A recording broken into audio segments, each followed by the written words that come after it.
It can be really hard to find what your true Enneagram type is when you get into the Enneagram, because oftentimes we read the description of the 9 types and we go, I guess that could be me.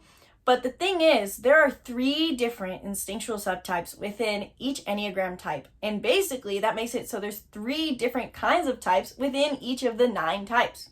So in this video, I am covering everything you need to know about the 9's 3 instinctual subtypes and how they differ from one another, because this can help you find if you're truly an Enneagram 9.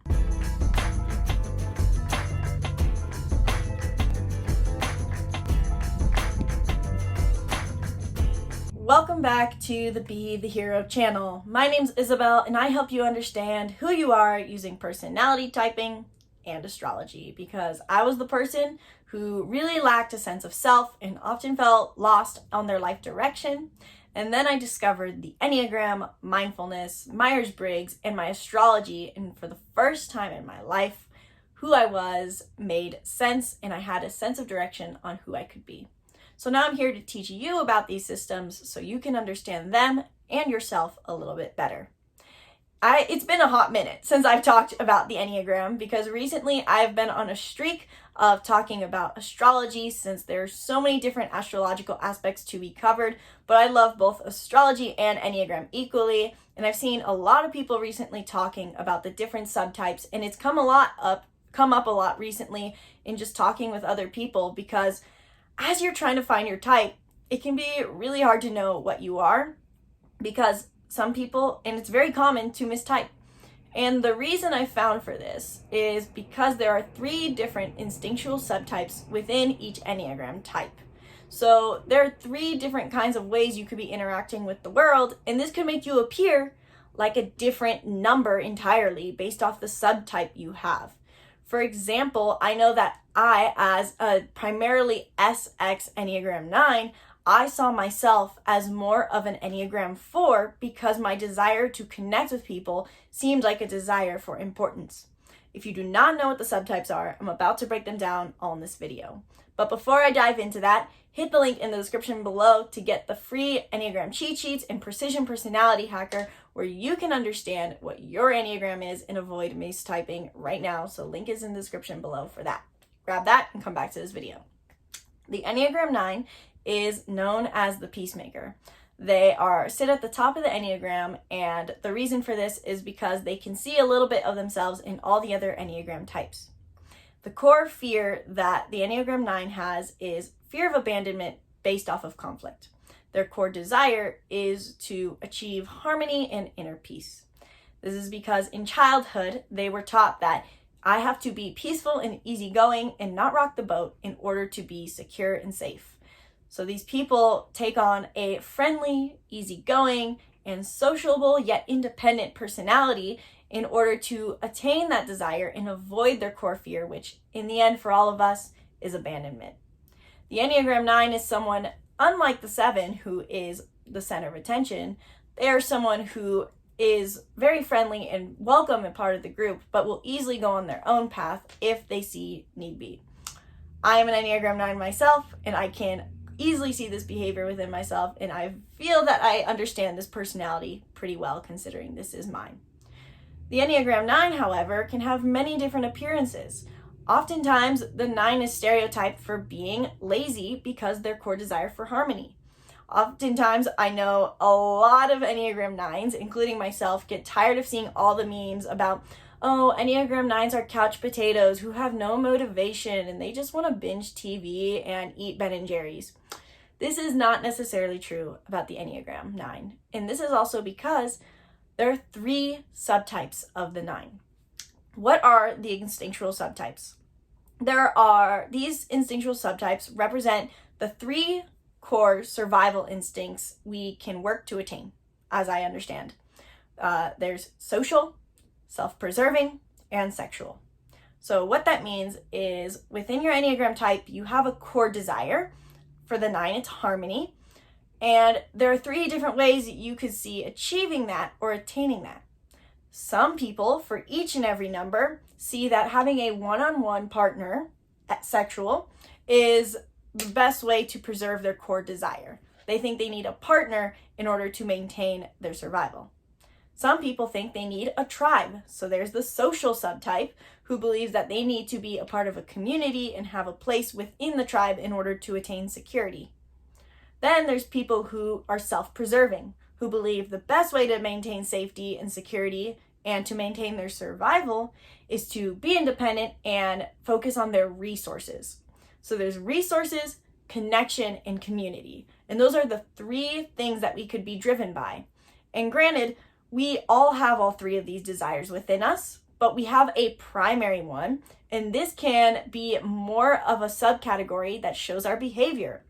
So while there are Enneagram 9s out there who might fit more of the Enneagram 9 stereotype of being conflict avoidant, easygoing, not rocking the boat, indecisive, slothish, and wanting to just sit on the couch all day, there are also Enneagram 9s out there who are highly motivated, highly driven, and very social, almost appearing as a 7, 8, or 3 because of their instinctual subtype. So let's dive into what each of the instinctual subtypes of the Enneagram looks like.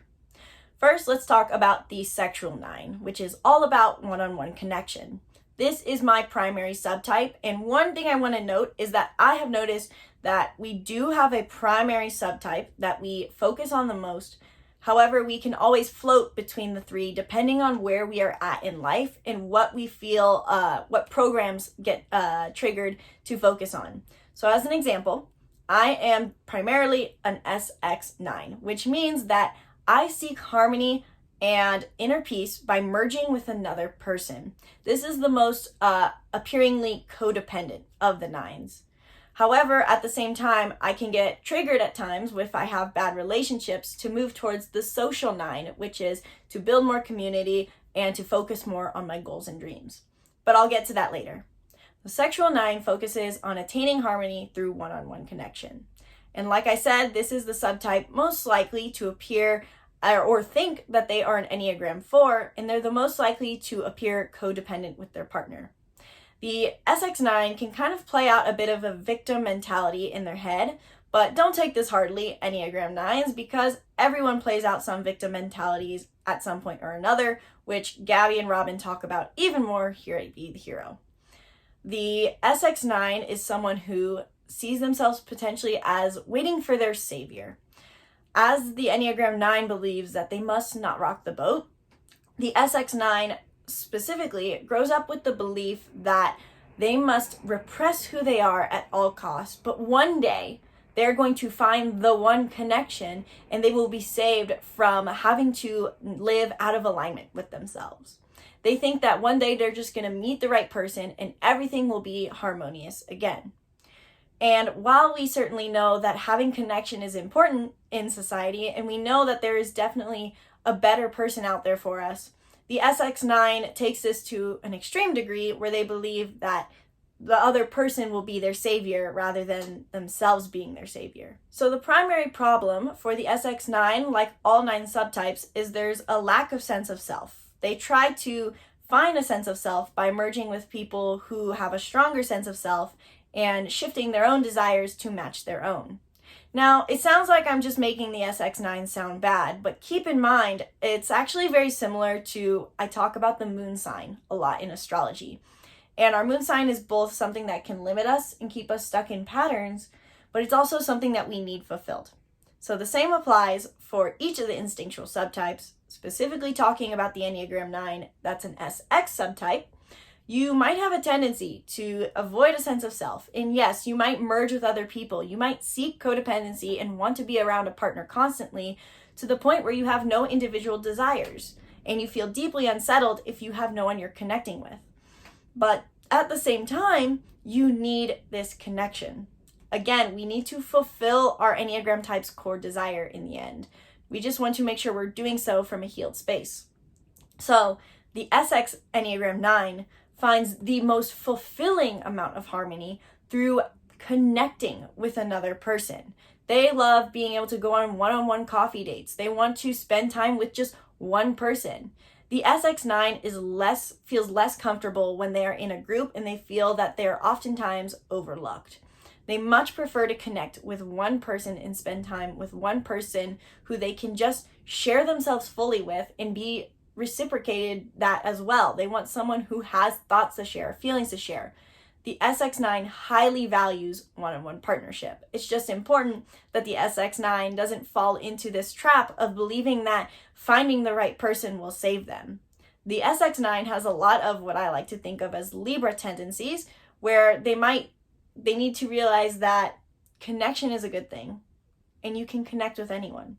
So don't get too stuck up on one person or idea, and instead focus on cultivating a sense of self and just realize that you can connect with anyone you meet. And again, the SX subtype highly needs to attain harmony, they need connection. The SP Enneagram 9, also known as the self-preserving 9, is the most like the stereotypical 9, where they say they're lazy and slothish and they just want to be indoors and surrounded by comfort and watch Netflix. This is where this comes from, primarily the self-preserving 9 subtype. And this is not necessarily, again, a bad thing. It just simply is your personality. The self-preserving 9 sees that the best way to attain harmony and peace is through preserving their resources and their energy.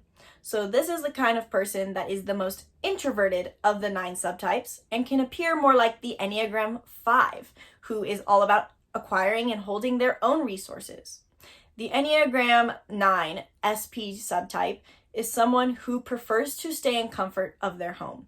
They're someone who gets more joy and harmony from having physical indulgences. I think of it a lot like the Taurus archetype. The Taurus archetype is all about our material security and comfort.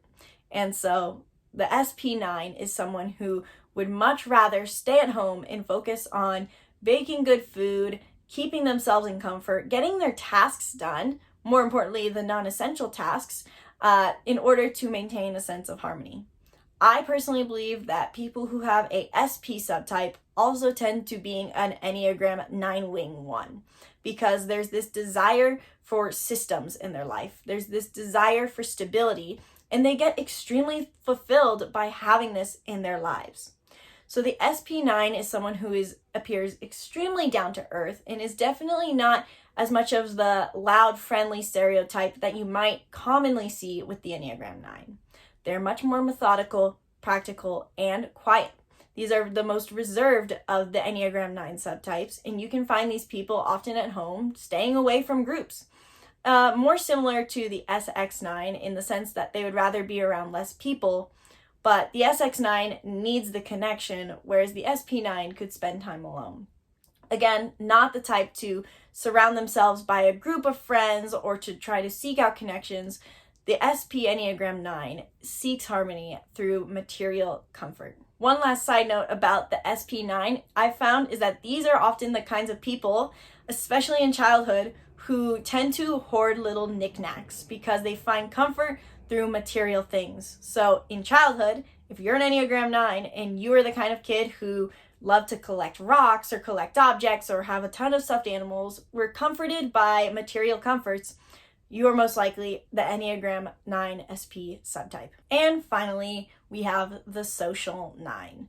The SO9, which is said to arguably be almost as hardworking as the Enneagram 3, which is crazy, and I think it's very important to talk about this subtype because of this, because oftentimes the Enneagram 9 is said to be lazy and not hardworking and just focused on, can't we all just get along? And this is oftentimes why people mistype and don't see themselves as 9s, because they forget that there's the social 9. The social 9 seeks harmony by having a place in their community and fitting in with the group. And this makes them extremely sociable and extremely hardworking in many ways. In a sense, it's almost like they have this overworking mechanism where they feel more sense of harmony the more they push themselves to do hard things. The SO9 is much more likely to have an 8 wing than a 1 wing dominant. The SO9 is someone who is going to be found in the groups, getting along with everyone, trying to insert themselves in a community, doing community work, being a part of a group of highly driven people. And if you can't find them in the group, chances are they're out there just focused on achieving their goals. The SO9 is also extremely fun-loving and loves to be a part of the group, whether that is through work or whether that's through fun. The biggest problem that the SO9 is going to face is that they seek harmony by merging their identity with the community. And in a sense, there's this, no matter what for the Enneagram 9, they struggle with merging their identity somewhere. For the SX9, they merge with a partner. For the SP9, they merge with their stuff. And for the SO9, they merge their identity with the group. So oftentimes, the SO9 is someone who feels that if they are not part of the group or not seen in the group, then they are unworthy and they are invaluable. So the SO9 really has to work on building a sense of identity outside of the people they are around and the things they do. These are definitely the stereotypical 9s who are always there to tag along on the next adventure, who say, I'm just going to be easygoing and I'm just going to follow everyone else. But at the same time, the SO9 is someone who highly struggles with feeling like they will never truly have a place in their group, even if they do seem to be fitting in, because they have not identified their sense of self and what they want to stand for at their worst. At their best, the SO9 is going to be fulfilled and find the greatest sense of harmony through having a community that they're a part of. Again, our subtypes can be our greatest limitations, but it's also the place that we can experience the greatest healing and find the most fulfillment. So, in conclusion, if you are an SX9, focus on building your sense of self first, and then seek out connections that are in alignment with that sense of identity and connect with people from a space of wholeness. Think of it this way. SX9s, you are a letter C, and your job is to make yourself whole. And then, coming from that space of wholeness, find someone else who is whole, and you guys can create an infinity, which lasts much longer than being a half a circle and finding another half circle who completes you. If you are an SP9, you find harmony through the things that you own. Just make sure that you're building a sense of self and direction in life. These people oftentimes need to think of what their greater material goal is going to be. What is the material comforts that you need that are in alignment with your highest self? What is a goal you can set to attain a level of material security and comfort that you've wanted? Are you settling for lower material comforts than you desire? And again, don't get overly identified with the things you own and instead push yourself outside your comfort zone, because oftentimes our material comforts can become more comforting to us once we've pushed ourselves away from them and experienced discomfort. Challenge will be a big theme for you. And finally, for the SO9, notice your tendency to merge your identity with your social group and ask yourself, who are you and what are your values? What do you want to align with? And what kind of community also holds those values? Surround yourself with those people without merging with them, and really truly affirm to yourself that you have value outside of who you surround yourself with. If this video helped you understand the instinctual subtypes of the Enneagram 9, let me know in the comments below and let me know which one you think you are. While you're down there, grab the free Enneagram cheat sheets to understand each Enneagram type simply and learn about popular mistypes, because chances are, even after learning about the subtypes, you might be a different Enneagram type. If you think you're an Enneagram SX9, you might still be a 4. If you're an SP9, you could be a 6 or a 5 likely. And if you're an SO9, you could be maybe a 1 or a 3. The list goes on. There are unlimited possibilities, which is why it's important to fully understand each Enneagram type, and the Enneagram cheat sheets make this super simple without being overwhelming. So link is in the description below to grab those Enneagram cheat sheets. While you are down there, if you are someone who is interested in the Enneagram, mindfulness, self-development, chances are you're interested in at least one of those because you're watching this video, then you need to check out the Making Mindfulness Fun bundle in the link in the description below, where we are offering all 30 of our workbooks and courses for only $30. That's $1 per course per workbook. And in this bundle, we have all of our workbooks and courses on the Enneagram, the Myers-Briggs, the Precision Personality Hacker specifically, which helps you understand and discover what your true Enneagram and Myers-Briggs are. We have workbooks on astrology, self-development, mindfulness, and so much more. And when you get the bundle, you get exclusive access to any new workbooks we release, and you have these all for life. So hit the link in the description below to learn more about the Making Mindfulness Fun bundle now. You can learn more and get it now while it's still available, because I have no idea how long I'm going to keep offering it for, since it is such a ridiculous offer. Thank you guys so much for watching this video. Be sure to subscribe to our YouTube channel and stay tuned for more videos breaking down Enneagram, astrology, and so much more. Before you leave a comment and let me know what you want to hear about the Enneagram next, what questions you have about the Enneagram. I'll be sure to film a video on it shortly, so just let me know in those comments below. Once again, my name's Isabelle, and from my heart to yours, I bow to you. Namaste.